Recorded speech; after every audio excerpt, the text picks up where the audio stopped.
श्रीरामकृष्ण वचनामृत आणि श्रीमद्भगवद्गीता एक चिंतन हा विषय आपण घेतलेला आहे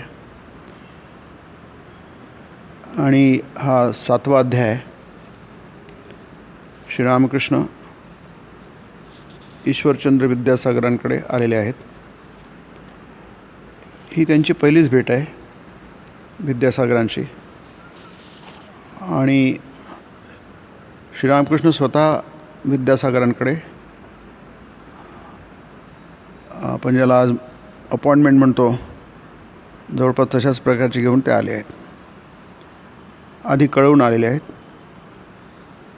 अर्थात विद्यासागरांविषयी श्रीरामकृष्णांनी बरंच काही ऐकलेलं आहे आणि ते तसे ज्येष्ठ आहेत श्रीरामकृष्णांपेक्षा वयाने आणि प्रसिद्ध पण खूप आहेत. विद्यासागरांचं नाव अजूनसुद्धा बऱ्याच लोकांना माहिती आहे, विशेष करून पश्चिम बंगालमध्ये.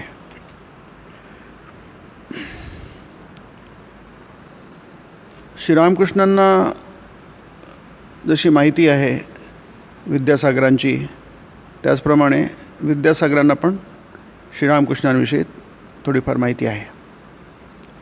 आणि ज्यावेळी श्रीरामकृष्ण त्यांच्या घरी उपस्थित झाले त्यावेळी अभिवादन करण्यासाठी ते स्वतः उभे झाले, त्यांना मान दिला या अर्थाने. आणि आपण गेल्यावेळी बघितलं की विद्यासागर म्हणजे खऱ्या अर्थाने एक महान व्यक्ती होते. त्याचं श्रीरामकृष्णांनी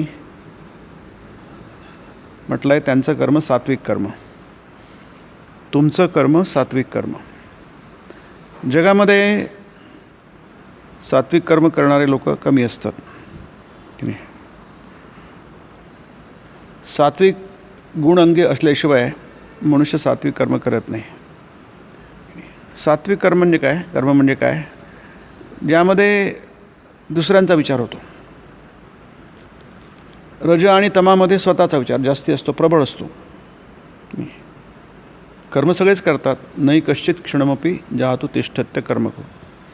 जो काहीच करत नाही, आळशी असतो, तो सुद्धा कर्म करतो. कारण जिवंत राहणं हे कर्मच आहे की नाही. आपला श्वासोच्छवास होतो म्हणजे आपलं कर्म होतंच. एक क्षणभरसुद्धा कश्चित क्षणमपि, गीता म्हणते, एक क्षणभरसुद्धा आपण कर्म केल्याशिवाय राहू शकत नाही. त्यामुळे कर्म करायचं की नाही करायचं हा प्रश्न नाही आहे.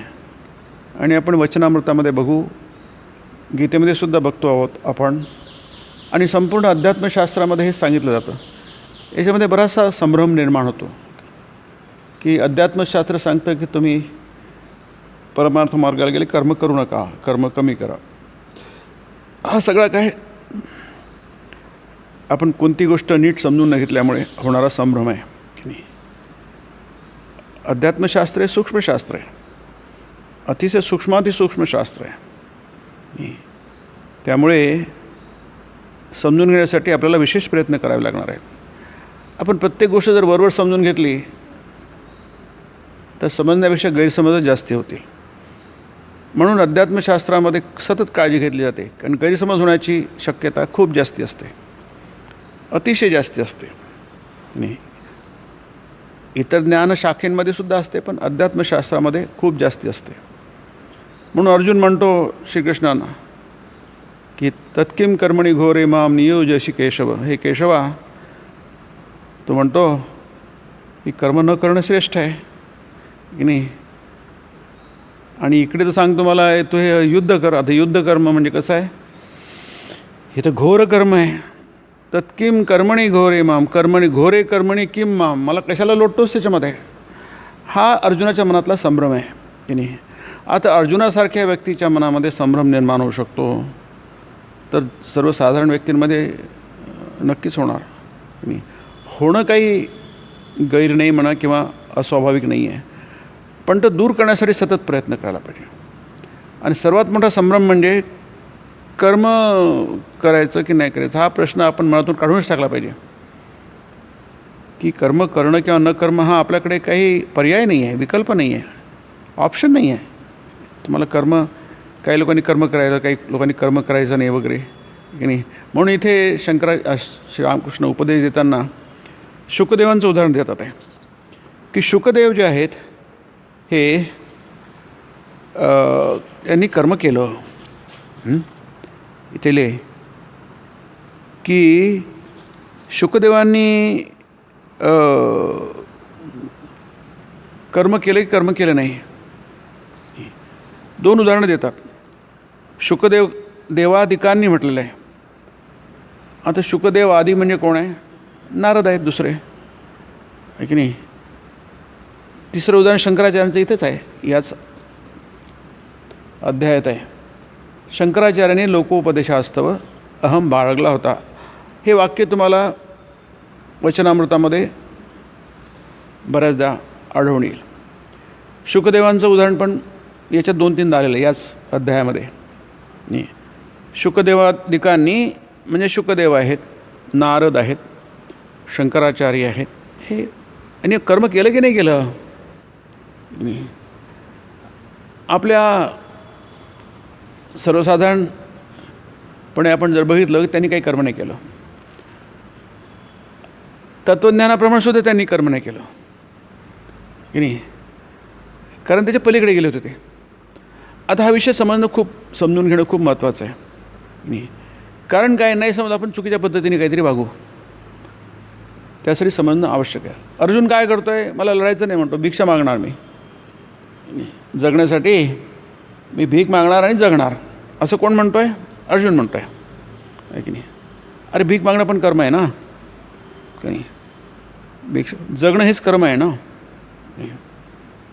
पण क्षत्रियासाठी हिंसा हे कर्म आहे, धर्म आहे हा नाही, हे इथे सांगतात. हा संभ्रम खूप आहे आणि त्यामुळे खूप नुकसान झालं आहे समाजाचं, देशाचं खूप नुकसान झालं आहे. की अहिंसा पालन करण्यासाठी हिंसा आवश्यक असते की नाही. अहिंसा परमो धर्म, हिंसा धर्म आहे की नाही. हे कधीच कळलं नाही आपल्याला, कारण काय सूक्ष्मशास्त्र आहे. आणि मग सूक्ष्म जेव्हा असतं, परमार्थ मार्ग अध्यात्म मार्ग खूप सूक्ष्म आहे, सूक्ष्म आहे की नाही. उपनिषद तेच सांगतायत की नाही. सूक्ष्मदर्शी भी म्हणतात, ज्यांची बुद्धी खूप सूक्ष्म आहे की नाही, त्यांना हे समजू शकतं. तुम्हाला जर अहिंसेचं पालन करायचं असेल तर हिंसा आवश्यक आहे. आपण म्हणू, पण अर्थात हिंसा ही वेगळ्या प्रकारची असेल, स्वार्थासाठी नाही, आहे की नाही. युद्ध हे सगळं हिंसेने भरलेलं असतं. अर्जुन स्वतःच म्हणतो ते घोर कर्म आहे. आणि नुसतंच घोर कर्म नाही आहे, त्याचे जवळचे सगळे आजोबा, आचार्य, गुरु, मित्र, जवळचे अत्यंत जवळचे नातेवाईक, आणखी अशा प्रकारचं युद्ध आपण झालेलं बघत नाही. रामायणामध्ये युद्ध झालं राम आणि रामाशी काही सख्य नव्हतं म्हणा, काही संबंध नव्हतं, शत्रू होता तो, शत्रुपक्षाचा होता. तसं महाभारत युद्धामध्ये नाही आहे. महाभारतमध्ये दोन्ही पक्षाला जे आहे ते अत्यंत जवळचे आहेत की नाही, खूपच जवळचे आहेत. आता भीष्म, द्रोण, कृप, अश्वत्थामा हे किती जवळचे आहेत. अगदी दुर्योधनसुद्धा भाऊच आहे, शत्रू असला तरी की नाही. त्यामुळे महाभारतामध्ये जे संबंध आहेत दोन्ही विरुद्ध पक्षांचे खूप जवळचे आहेत. आणि खरोखरच ती मोठी अडचण होती. ती अडचण दुर्योधनाच्या मनात नव्हती, कारण दुर्योधनाने ठरवून टाकलं आपलं लढायचं आहे आणि या पांडवांना जगूच द्यायचं नाही. आणि अगदी भाग पडून पांडव युद्ध करतात आहे की नाही. त्यांची मुळीच इच्छा नाही आहे, पांडवांची मुळीच इच्छा नाही युद्ध करण्याची, पण दुसरा उपायच नाही आहे. त्यामुळे त्यांना हा निर्णय घ्यावा लागला. परंतु निर्णय घ्यावा लागला तरी ते शत्रुपक्षामध्ये आहे की नाही, ज्यांची पूजा अर्हा वरिसूदन म्हटलं आहे. हे देवा, हे सगळ्यांची पूजा करायला पाहिजे.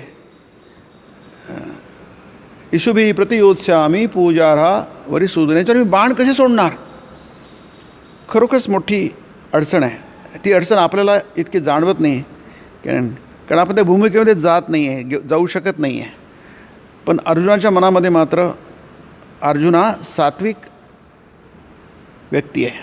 आणि आपण अर्जुनाचं व्यक्तित्व महाभारतात बघितलं किंवा भगवद्गीतेमध्ये जरी बघितलं तरी आपल्याला दिसतं की अर्जुन हा सात्विक वृत्तीचा होता. म्हणून त्याला हा प्रश्न पडला. तामसिक आणि राजसिक लोकांमध्ये हा प्रश्न पडत नाही.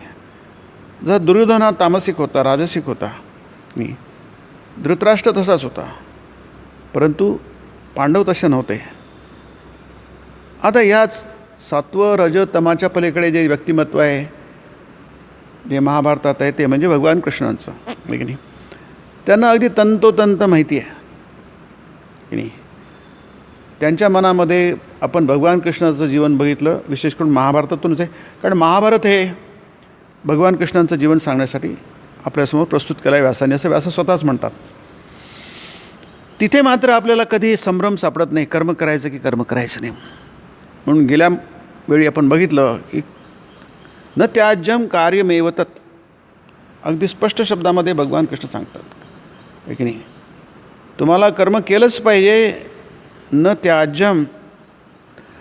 तुम्ही कर्म सोडण्याचा विचार डोक्यातून काढूनच टाका.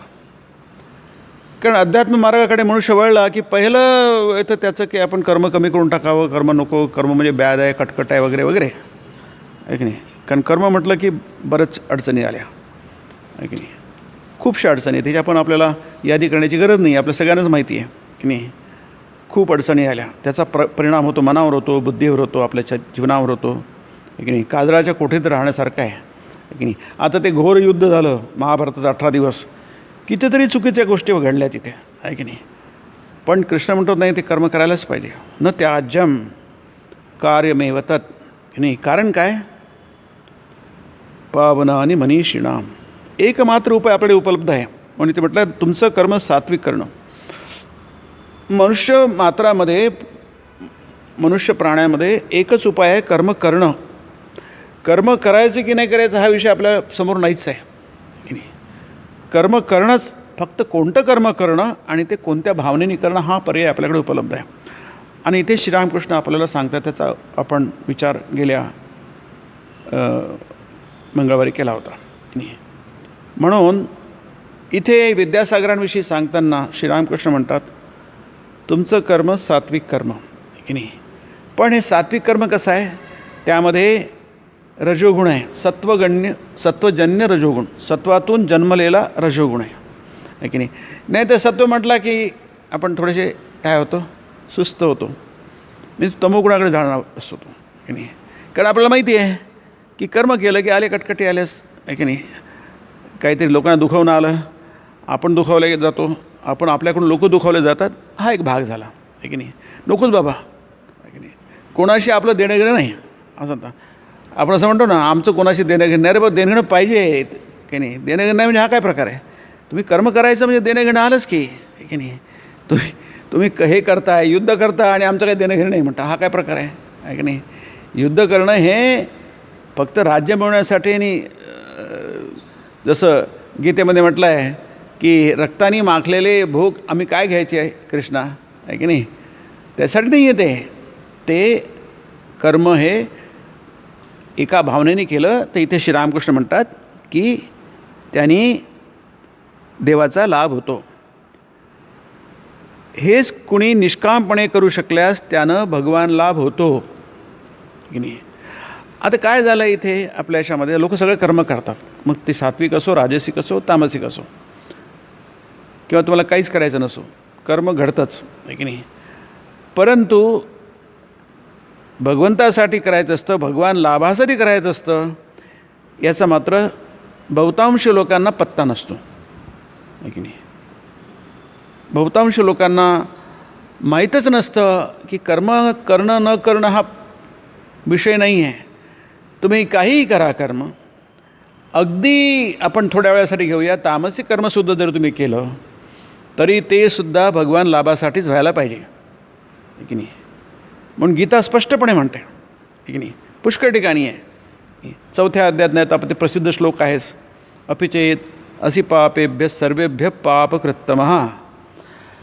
आता सर्वांमध्ये सगळ्या लोकांमध्ये पापातला पापी असेल तो काय सात्विक आहे की तो राजसिक आहे, तो घोर तामसिक आहे. अपि चेदसि पापेभ्य सर्वेभ्य पापकृत्तमः. याच्याविषयी तुम्हाला आणखी काय वर्णन पाहिजे की नाही. हा 4थ्या अध्यायातला आहे. तो सगळा तरुण जातो. सर्वं ज्ञानप्लवेनैव वृजिनं संतरिष्य. अगदी संपूर्णपणे संतरिष्यसी. वृजिनं म्हणजे सहजपणे तरुण जातो. म्हणजे इथे बघा, इथे तुमच्या कर्माचा दर्जा काही महत्त्वाचा नाही आहे की नाही. फक्त ते भगवान लाभासाठी असेल तर की नाही. किंवा 9व्या अध्यायात जे म्हटलं आहे की नाही, अपिचे सुद्राचारो भजते माम अनन्यभाव. अनन्य भावनेने अनन्य भक्तीने माझं जो भजन करतो, मला शरण येतो की नाही, तो काय करतो, त्याला तुम्ही दुर्जन मानू नका, त्याला महात्माच माना की नाही. याचं कारण तो महात्मा नाही आहे, परंतु तो महात्मा का आहे, कारण भगवान लाभासाठी करतो आहे तो की नाही. म्हणून एक भक्ती विशिष्टते असं गीतेमध्ये सतत म्हटलं आहे की नाही. अपिचे सुदुराचार सुष्ठू दुराचार शंकराचार्य म्हणतात. त्याच्या दुराचाराविषयी काही शंका नाही आहे. ठामपणे म्हणता येईल का, दुराचारी आणि दुराचारीच आहे, परंतु भजते माम अनन्य भाव की नाही. अनन्य भावनेने तो शरण आलेला आहे, मला शरण आलेला आहे की नाही. त्याचा हा सद्गुण सगळ्या दुर्गुणावरून मात करतो. साधुरेव समंतव्य. त्याला तुम्ही सज्जन संभावित आणि साधू समजा. त्याचं कारण काही नुसतं समजू नका. सम्यक व्यवस्थितो हिस. त्याचं वागणं बरोबर आहे, त्याचं जीवन बरोबर आहे, त्यात काही चूक नाही. का त्याचं वागणं कसं चूक नाही आहे, कारण काय, त्या भक्तीच्या बळावर भगवद्गीता म्हणते काय, ते एकमात्र भक्तीच्या बळावर काय होईल आहे, तो लवकरच महात्मा होऊन जाईल की नाही.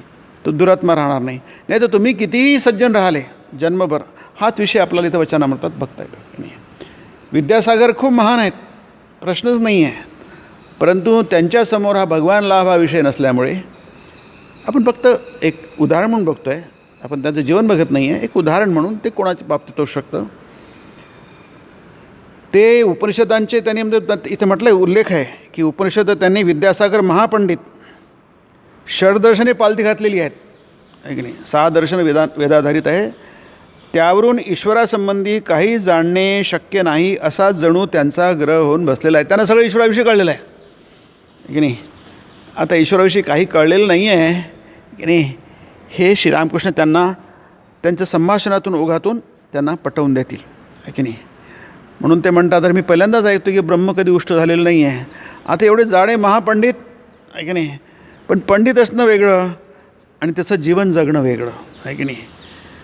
ते खूप परोपकारी आहेत, परंतु काय आहे, हा परोपकार कशासाठी, कर्माचा उद्देश काय आहे. तुमच्यासमोर जर उद्देश नसेल तर त्याचं पुष्कळसं फळ जे आहे काय होतं, व्यवस्थित मिळत नाही की नाही. म्हणून गीताजी म्हणते, त्या जो प्रसिद्ध श्लोक आहे, मा कर्मफल हेतू भू नाही, कर्मफळाचा हेतू होऊ नका.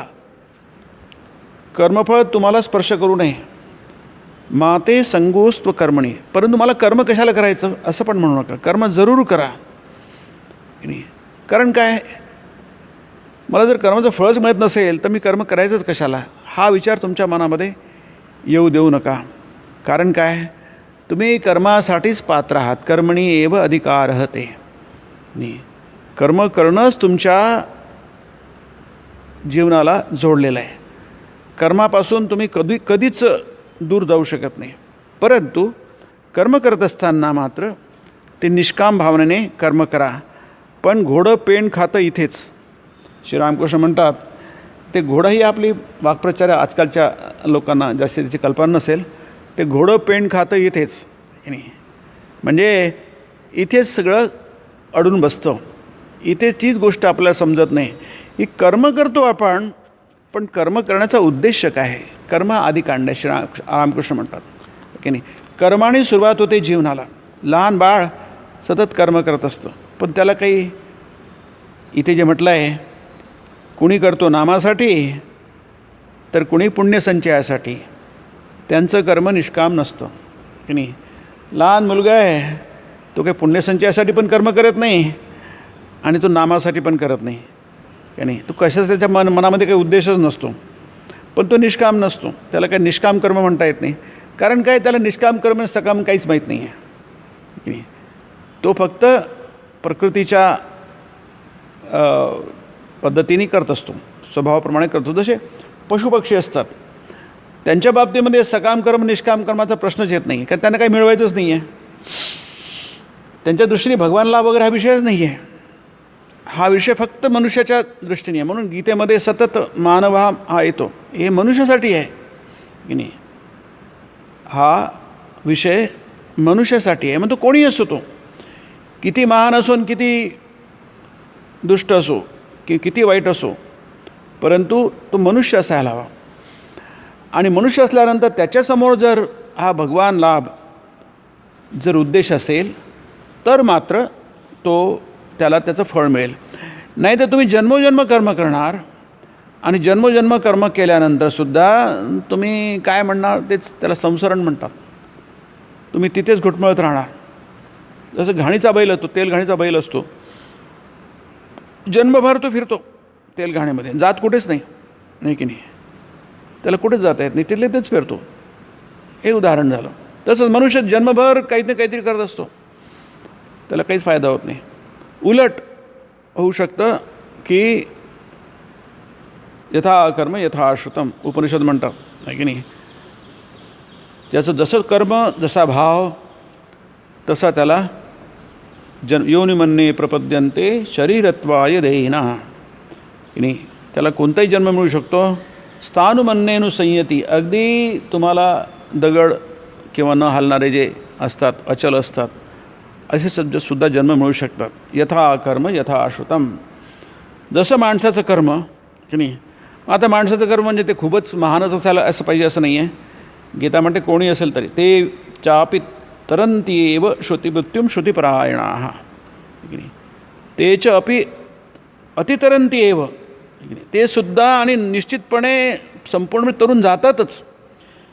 जसं वचनामृतामध्ये सतत सांगतात की भगवान लाभ होतोच, मुक्ती माणसाला मिळतेच की नाही. गीताही सांगते, ठासून सांगते, आणि वचनामृतसुद्धा ठासून सांगते की नाही. याच्याविषयी विश्वास अविश्वासाचा प्रश्नच येत नाही आहे. इतकं ठासून सांगितल्यानंतर सुद्धा माणसं काही ते मनावर घ्यायला तयार नसतं आहे की नाही. म्हणजे कर्म करतात आणि त्यातलं सगळं वाया जातं की नाही. म्हणून स्वामी विवेकानंद कर्मयोगात म्हणतात, असा एक प्रकार आहे की नाही, डिसिपेशन ऑफ एनर्जी. तुम्ही सगळं काय करता, सगळं काय वाया जातं आहे की नाही. जसं पाऊस खूप पडतो, पिण्याला थेंबही नाही की नाही. पिण्याला मात्र थेंब नाही आहे. कोकणामध्ये खूप पाऊस पडतो, 100 इंचाच्या वरती पडतो, तर सगळं पाणी काय जातं, समुद्राला जाऊन मिळतं. आणि मग उन्हाळा आला की पुन्हा झालं 2-3 किलोमीटर पाणी आणायला बाहेर चाललेले आहेत. कारण काय, सगळं वाया जातं नाही. तसंच आपले कर्मही वाया जातात. शास्त्र काय सांगतं, आपल्याला सांगतात कर्म तुमचं वाया जायला नको. कर्मफल उत्पन्न करणार, पण ते तुमचं बंधन व्हायला नको, तर तुम्हाला मुक्तीकडे नेणार पाहिजे. हे गीता सतत सांगते.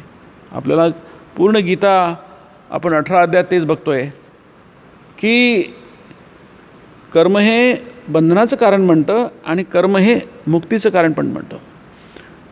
तुम्हाला कर्म हे बंधनात टाकू शकतं आणि कर्म हे कर्मातून मुक्त करू शकतो, कर्मबंधनातून मुक्त करू शकतो. म्हणून इथे म्हणतात ते की सत्वापासून दया उद्भवते. सत्वगुणाचा हा विशेष आहे. म्हणजे सत्व आहे कशावरून, कारण त्याच्या मनामध्ये इतरांविषयी काहीतरी भावना उत्पन्न होते. रज आणि तम का, कारण त्याला स्वतःविषयी किंवा स्वतःच्या जे जोडलेले आहेत त्यांच्याविषयी होते. त्याला श्रीरामकृष्ण म्हटलं आहे, माया म्हटलं आहे. दया आणि मायेमध्ये फरक आहे असं ते फरक करतात श्रीरामकृष्ण. माया म्हणजे काय, स्वजनांविषयी जो भाव असतो, हे माझे आहेत, त्याला माया म्हणतात आहे की नाही. दया म्हणजे सर्वभूतांप्रती दया, सर्वभूत हिते रतः गीता म्हणते. संयमेंद्रिय ग्रामम विनियम्य समंतत ते प्राप्नुवन्ति मामेव सर्वभूतहिते रताः. 12 अध्याय आहे की नाही. ते नक्कीच मला येऊन मिळतात. मामेव प्राप्नुवन्ति, परंतु ते सर्वभूतहिते रताः असतात. त्यांच्यामध्ये वैशिष्ट्य असतं. जसं इथे शुकदेवांचं उदाहरण दिलं आहे, किंवा नारदांचं उदाहरण आहे, किंवा शंकराचार्यांचं उदाहरण आहे, व्यास आहेत, आहे की नाही. ही उदाहरणं कशी आहेत? दया, करुणा, विवेकानंद आहे, रामकृष्ण आहे. त्यांनी कोणतं कर्म केलं? त्यांनी काय इमले बांधले, पैसे जोडा केले? आपल्याला सांगता येत नाही की त्यांच्याकडे किती पैसे होते, आहे की नाही. आपलं प्रत्येक गोष्ट आपण, स्वामी जसं म्हणतात ज्ञानयोगामध्ये, पाऊंड शिलिंग पेन्समध्ये आपण मोजतो की नाही. प्रत्येक गोष्ट आपण रुपयामध्ये मोजतो.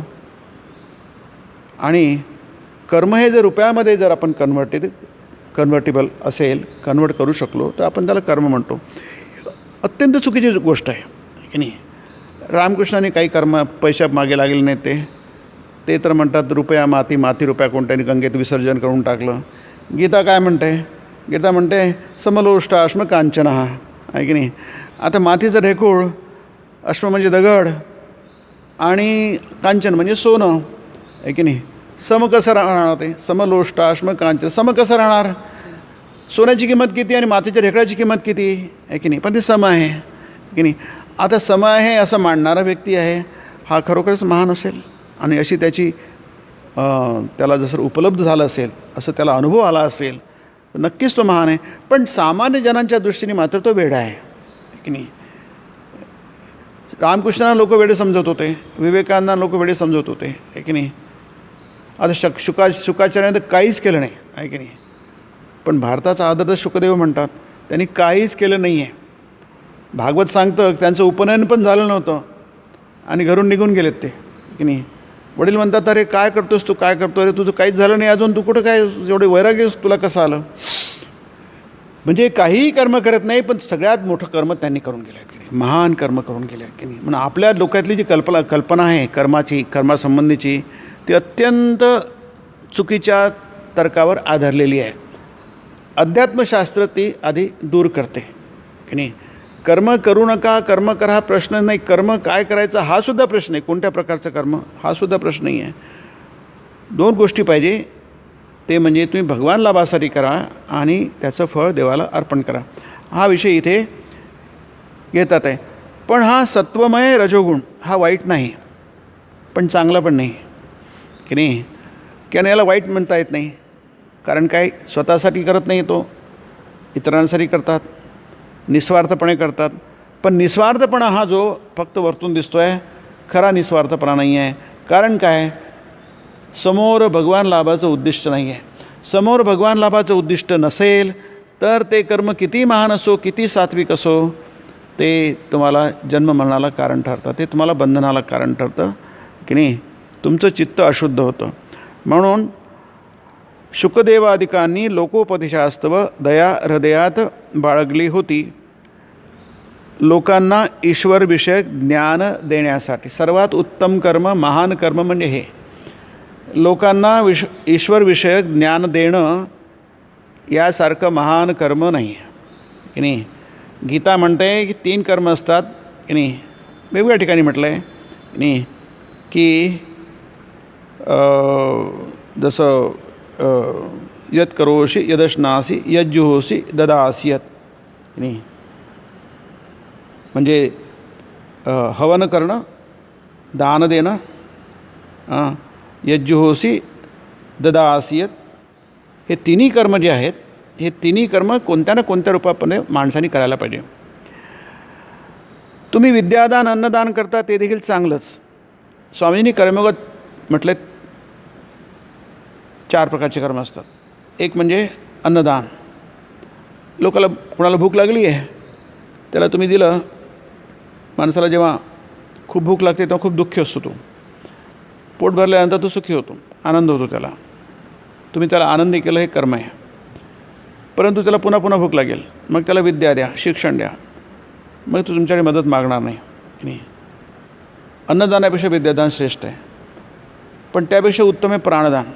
माणूस जेव्हा त्याचे प्राण कंठाशी येतात तेव्हा त्याला गरज असते, त्याचा जीव त्याला खूप प्यारा असतो, म्हणून त्यासाठी जो मदत करतो त्याला म्हणतात प्राणदान, म्हणजे ज्याला आपण डॉक्टर वगैरे करतात ते. पण सर्वात श्रेष्ठ आहे अध्यात्मदान. याचं कारण काय आहे की अध्यात्मदान हे सगळ्या जन्मोजन्मीच्या आपल्या गरजा मिटून टाकतं. पुन्हा माणसाला कधी गरज वाटत नाही. म्हणून सर्वात श्रेष्ठ अध्यात्मदान म्हटलं आहे. म्हणून गीतेची फलश्रुती जी आहे 18व्या अध्यायाचा 66 श्लोक झाला की फलश्रुती सुरुवात होते, आहे की नाही. त्यात म्हटलं आहे की अध्यात्मदान जो देतो, आहे की नाही, त्याच्यापेक्षा मला कोणीही अधिक प्रिय नाही. या जन्मी किंवा कुठेच मला प्रिय नाही आहे. तो सर्वात श्रेष्ठ, आहे की नाही. नंतर मग यो अध्यक्षते च इमं संवाद मावयो धर्म्यम संवाद, तो माणूस ज्ञानयज्ञेन तेनाहम इष्टस्याम इति मे प्रती, तो माझं ज्ञानयज्ञानी पूजन करतो असं म्हटलं आहे. आणि जो नुसतो ऐकतो शृणुयादपि वो नरः, आहे की नाही, तो सुद्धा शुभान लोकान प्राप्नुयात पुण्यकर्मणाम, की नाही. पुण्यकर्म करून शुभ लोकाला सुद्धा तो नुसतं ऐकतो, काही करत नाही, समजते नाही कदाचित. गीता काय म्हणते काही समजत नाही आहे. शृणुयादपि वो नरः, जो मनुष्य नुसतं ऐकतो तरी त्याला प्राप्नुयान पुण्य, त्याला पुण्यकर्मच मिळतो, मोठं पुण्यकर्म आहे की नाही. आणि त्याला शुभ लोकांची प्राप्ती होते बघा नुसतं ऐकण्याने, की नाही. कारण काय, ते अध्यात्मज्ञानाचं श्रवण आहे, ते मंत्र आहेत, ते नुसते कानावर जरी पडले नाही कळले तरी त्याचं सुद्धा महत्त्व आहे. म्हणून विद्यादान अन्नदान करता ते देखील चांगलंच. हे काय आहे याच्यामध्ये की जो माणूस करतो आहे ते तुम्ही बरोबर करत नाही असं म्हणणं बरोबर नाही, की नाही. स्वामीजी म्हणतात what you are doing good but do better. तुम्ही करता ते चांगलंच करता पण आणखी चांगलं करा. तुम्ही वाईट करायला म्हटलं की लोक त्याच्यापासून दूरच जातील, आहे की नाही. तुम्ही चांगलंच करता आहात पण त्याला आणखी चांगलं करण्याचा प्रयत्न करा. तुम्ही विद्यादान करता, अन्नदान करता, जे आपण बघितलं गेल्या वेळी की विद्यासागर हे परोपकाराचं कार्य करतो. ते जे गरजू आहेत त्यांना मदत करायची. जे का रंजले गांजले त्यासी म्हणे जो आपुले, की नाही. रंजलेले गांजलेले जगामध्ये खूप असतात, की नाही. त्यांना आपलं म्हणणं, त्यांना मदत करणं, त्यांचं दुःख दूर करणं, त्यांना स्वतःच्या पायावर उभं करणं ही फार मोठी सेवा आहे, की नाही. तर ते वाईट नाही आहे, ते देखील चांगलंच.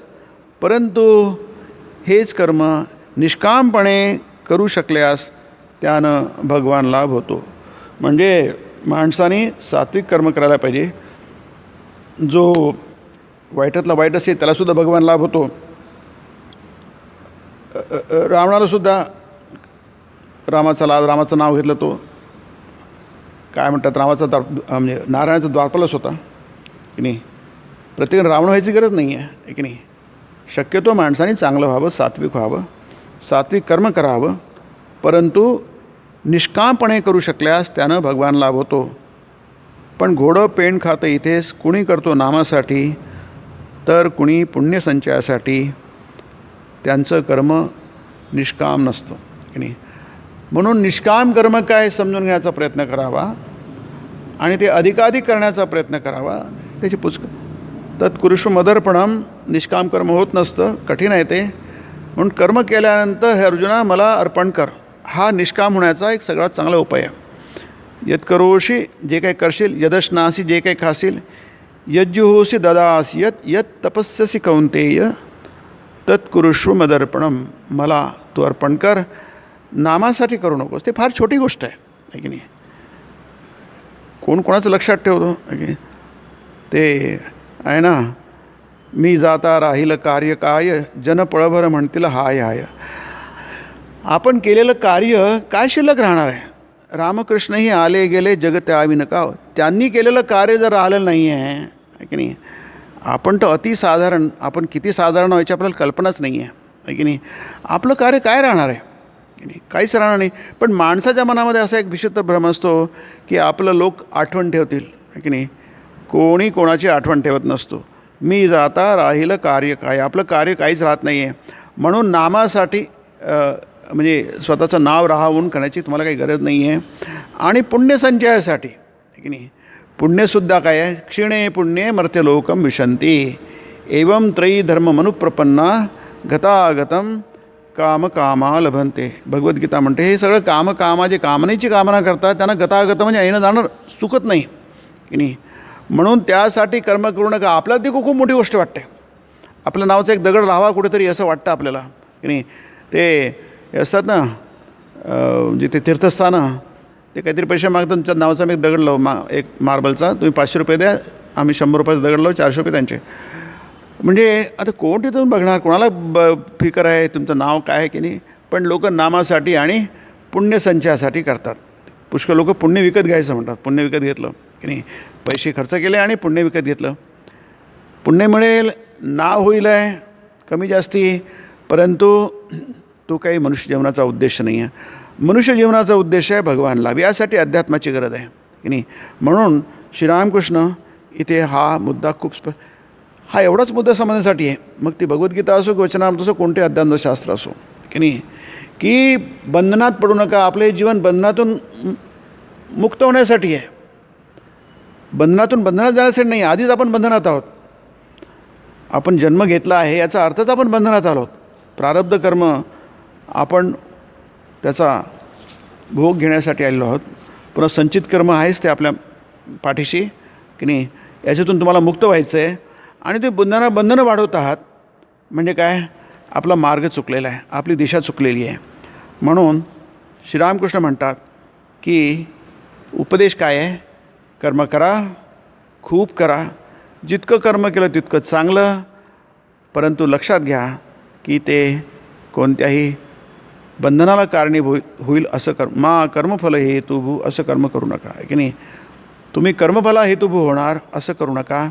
तर कर्मातून मुक्त होण्यासाठी करा. आणि कर्मातून मुक्त होण्यासाठी फक्त एकच मार्ग आहे, काय, निष्कामपणे करा आणि भगवत लाभासाठी करा. भगवत लाभ झाला तरच मनुष्य मुक्त होतो, एरवी नाही. आणि त्याला म्हणतात सिद्ध. सिद्ध म्हणजे काय, तो परिपूर्ण झाला की नाही. जसं आपण तांदूळ पाण्यात टाकले शिजायला, मग काय होतात, थोड्या वेळाने पाणी गरम होतं आणि तांदूळ शिजतात. बटाटे आपण टाकले पाण्यामध्ये तर आधी कडक असतात, टणक असतात, नंतर हळूहळू ते नरम होतात की नाही. आणि मग आपण काय म्हणतो, आता ते पूर्णपणे बटाटे सिद्ध झाले, आपण ते पाण्यातून बाहेर काढतो. कारण काय, आता ते वापरता येतात की नाही. कच्चे बटाटे आपल्याला वापरता येत नाही. म्हणून श्रीरामकृष्ण त्यांना म्हणतात, आणि सिद्ध तर तुम्ही आहातच.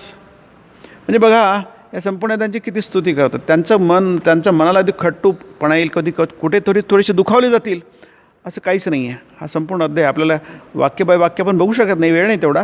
परंतु तुम्ही बघाल की त्यांचं मन दुखावलं जाईल, ते थोडे खट्टू होतील असं काहीच नाही आहे. त्यांच्या वयाचा मान राखून, त्यांच्या मोठेपणाचा मान राखून, त्यांच्या प्रसिद्धीचा सगळा मान राखून श्रीरामकृष्ण त्यांना उपदेश देतात आहे की नाही. खूप महत्त्वाचं आहे नाही. आणि सिद्ध तर तुम्ही आहातच. आता सिद्ध कोणाला म्हणतात, सिद्ध ज्याला ईश्वर लाभ होतो त्याला सिद्ध म्हणतात की नाही. इथं तर ते नाही आहे, तर ते म्हणतात तो कसा काय महाराज, ते प्रश्न करतात तो कसा काय महाराज. तर श्रीरामकृष्ण हसतच उत्तर देतात, वांगी बटाटे सिद्ध झाल्यानं म्हणजे उकडून पूर्ण शिजल्यानं नरमनी मऊ होतात. आणि तुम्ही तर खूप नरम आणि कमालीचे मऊ, किती दयाशील तुम्ही, तुमचं हृदय किती कोमल आहे. माणसाचं हृदय कोमल नसेल, करुणा नसेल तर तो काहीच करू शकणार नाही आहे की नाही, मोठं काम करू शकणार नाही तो. म्हणून ते म्हणतात तुम्ही तर खूपच दयाशील आहात की नाही, कमालीचे मऊ आहात. म्हणजे तुम्ही दया करता, करुणा आहे तुमच्या मनामध्ये आणि विनम्रता पण आहे की नाही. सगळे सद्गुण तुमच्यामध्ये आहेत आणि त्या अर्थाने तुम्ही सिद्ध आहात की नाही. तर हे श्रीरामकृष्णांचं ते वैशिष्ट्य आहे की नाही. एवढ्या ज्येष्ठ व्यक्तीला, एवढ्या महान व्यक्तीला, नावाजलेल्या व्यक्तीला ते ब्रह्मज्ञान देतं. हा 7वा अध्याय पूर्ण ब्रह्मज्ञानावर आधारित आहे की नाही. म्हणून तुम्हाला इथे ब्रह्मज्ञान दिसेल.